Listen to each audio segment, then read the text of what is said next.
Welcome to another day of meal prep. If you're new here, my name's Sarah. I'm a mom of 3 kids, 3 and under. My husband and I both work full-time for a church halfway across the city, and we love to eat good food, good homemade food. So I meal prep on Sundays, and that lasts us for dinner through the whole week. I also meal prep our lunches as well.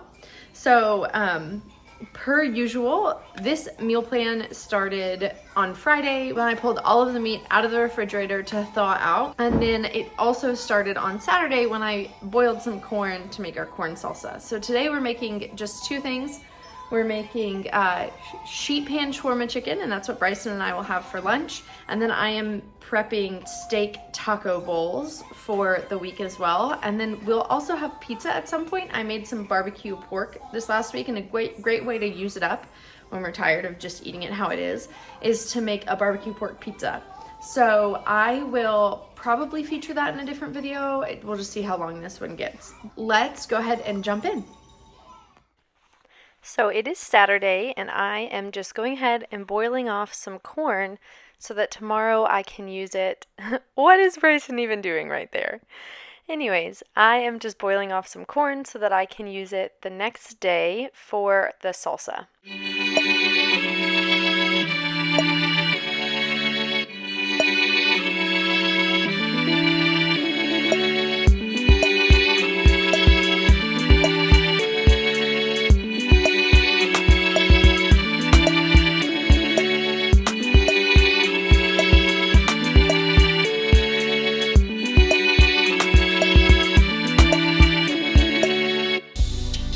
So it is the next day, and this happens to be a working day for us since we work for the church, and I'm just starting prep immediately after getting home from work. Bry's helping with the kids, and so I am going to start slicing some sweet potatoes. They give me some trouble, can't keep them wrangled, but then I just slice them into rounds, and I slice them all up, and we're going to bake them as rounds with our chicken thighs. So I have a really tiny space, and I'm constantly trying to keep it clean. You'll see later that it just does often get overwhelming, but this is mainly the one area of my kitchen that I have the space to work and prep on. So now I'm just working with some chicken thighs. We're gonna bake them whole with some spices and different things on them, but I'm just pulling them out of the package and throwing them in the center. And then I'm just collecting all of my ingredients. I like to have everything out so I don't have to dig around for it. And then I'm also just pulling out some garlic cloves as well, because we'll need those in a little bit. Now I'm just putting some olive oil over top of these, and then I'll start dumping the spices. Here's some honey, this is chili powder, cumin, some red pepper flakes,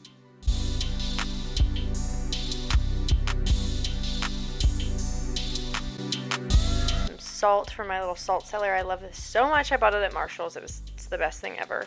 And then I just start smashing some garlic cloves and peeling them by hand because I'm really too lazy to get my knife block back out. And you'll see that in just a minute I'm going to start grating garlic back over all of the chicken, and then I am squeezing the world's biggest lemon. It is like giving me so much struggle back over this chicken, and then I'm just mixing it all up before I put the sweet potatoes back on it. Alright, so now I just rim the baking sheet with sweet potatoes. This is a half-baked harvest recipe. I will link it down below. But you just rim the baking sheet. Typically you drizzle them with honey and olive oil, but today I forgot. So I'm just popping them in the oven, and I'll just let them roast. Now while that's happening, I start working on, I believe this is the marinade for the steak. That's what this is, the marinade for the steak. And then at the same time I'm talking to Bryson, obviously, as you see him in the background. So the marinade is just lime juice, olive oil, salt, cilantro. It called for fresh garlic, but I was just too lazy, so I just threw in some garlic cloves. And then once I had that mixed up, I kind of cleaned up my station. And then keep in mind, the chicken thighs are cooking while this is happening, so I'm always trying to do as many things as possible at one time and just make my time actually work for me. I thaw all of my meat on a sheet tray in the fridge after I've pulled it out of the freezer, and so this was the last man standing meat-wise that needed to be cooked or marinated, so I'm just using that sheet tray to help keep all of the mess kind of contained to one area. And then this was the bag that the steak was living in the freezer, so I'm just using that for the marinade as well. So I'm just going to pour the marinade over it, kind of massage it in, and then put it back in the fridge to hang out for a little while I finish meal prepping other parts of our meals.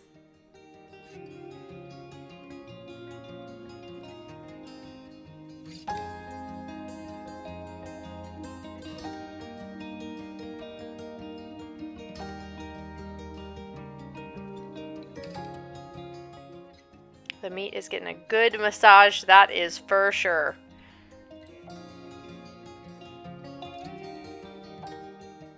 Alright, so now I'm on to the corn salsa. I'm just taking those ears of corn from yesterday and I'm just pulling the corn off the cob. Honestly, I don't think I'd cook the corn. I thought that I needed to cook the corn, but I don't think I did it. The texture wasn't great, so I think not cooking the corn would have been better. Now I'm just squeezing some lime juice and pouring that over the corn salsa, and then I'm chopping up half of a jalapeno that I have de-seeded and deveined.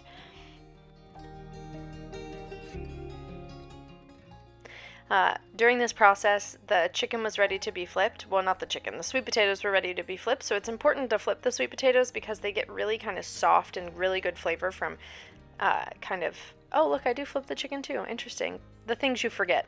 Anyways, the sweet potatoes soak in a lot of the liquid that the chicken is giving off from the marinade, so you want to flip them so both sides get nice and juicy. Next, I'm going back to the salsa, adding some red onion into it. And then I'm chopping up some more cilantro and adding that in. In order to keep my cilantro fresh, here I'm adding in some chili pepper or chili powder, some cumin. I'll add in some salt and white vinegar as well. But in order to keep my cilantro fresh, I always keep it in a cup with water and a bag over it. And then here I'm just shaking the crap out of this. No stirring necessary. And then Valley is starting to come hang out with me in the kitchen. She has a wipe, and I guess she's wiping her face. Now I am working on fajita vegetables to go with our steak taco bowls. So that corn salsa will go with the steak taco bowls, and then so will these fajita vegetables. I just take and slice up a couple of bell peppers as well as an onion. I toss them with some olive oil, and some days I toss them with like fajita spices.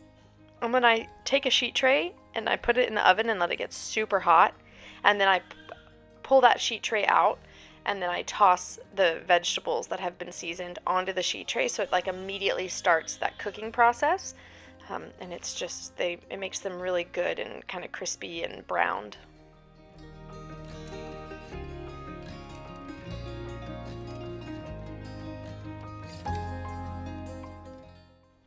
Next, Valley and I have a momentary dance party.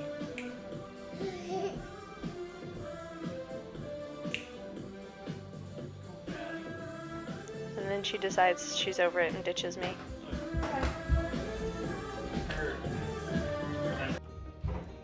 So all I have to do is make the rice and grill off the steak, and then I'm gonna be done, which is great. Recently, I was looking through social media and I saw a post by an old acquaintance, and the post was speaking from the perspective of like a stay-at-home mom, talking to her husband and thanking him for making a way for her to stay home. And it was really sweet. And in it was saying things like, thanks for making a way so that I don't have to let somebody else raise my babies, and some other stuff like that. And this post was not at all for me because I'm a working mom. But that post for a minute made me think, oh gosh, like, am I doing something wrong not staying home? And I don't feel called to stay home, but like, am I letting somebody else raise my babies? Am I not doing my like first duty? And kind of sent me down a spiral. And then I just had this moment where I was like, no, like the Lord has called me to the workplace. And so I just want to tell any working mom that if God has called you to the workplace and has told you that you need to go into work and that is your ministry, then you are doing exactly what God has called you to do. And there's a place for moms to stay home, and there's a place for moms to be in the workplace, and both are great. But don't doubt yourself if you feel like you're being a bad mom because God has called you to work. Like, that's your ministry. And I believe that no matter where you are on the spectrum of staying at home, working from home, fully in the office, like, God wants you to be a family on mission. He doesn't want your family to be your mission. And so if you're a family on mission in the workplace and at daycare and at school, then he's going to equip you with whatever you and your family need to get through this season. And so you can trust that if you're doing what you're supposed to do and you're listening to God's call in your life, then your kids are going to be fine and they're probably going to thrive. So I just thought maybe somebody else had those thoughts and needed to hear that also. You are equipped, whether you have been asked by God to stay home or led by God to go into the workplace. Your family has been equipped for whatever God has called you for. Okay, so now I'm gonna finish this rice and grill some steak. Let's go. So before I deal with the steak, I need to go ahead and package up Bryson and I's lunches. This portion really only made 5 lunches. We really need to make 8 total lunches, so I'm always just trying to figure out the best, most economical way to do that. I think we ended up also eating some leftovers this week for lunch, so it worked out fine, but I'm just portioning it all out and then topping it with some sesame seeds, which is really good. And then naturally I deleted the audio off of this portion of the video because I planned so well. So here are those finished sheet pan veggies. They're really good and crispy. I'm letting the flank steak kind of marinate on the counter and just warm up a little bit, continue to soak in some of those juices. You already saw that I put that meal away. Valley's still wandering close to the kitchen.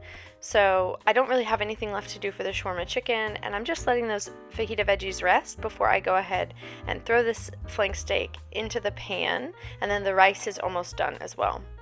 So Valley decided she just really needed to be in my arms. I always do try to accommodate them when I'm in the kitchen working really hard. I still want to make a space for them to be part of it if they want. So I'm just heating up our cast iron, throwing some oil in it, and turning our vent fan on because, oh my gosh, my cast iron sets our alarms off all the time. And then once that pan is ripping hot, I go ahead and throw the steak in and then just let that cook for a few minutes and then flip it over when it's starting to get nice and crusty on the side that's touching the pan. And then when that's done, I go ahead and I pull it out and I just let it rest on a cutting board for about 10 minutes so all the juices stay in. And then I just slice it up and package it away for whenever we're ready to eat it. Thank you so much for being here today. That is gonna wrap up our video. If you like content like this, please consider liking and subscribing. It really helps my channel, it really helps my family, and it lets me know that you like content like this. So, we will see you again in the future. Bye-bye.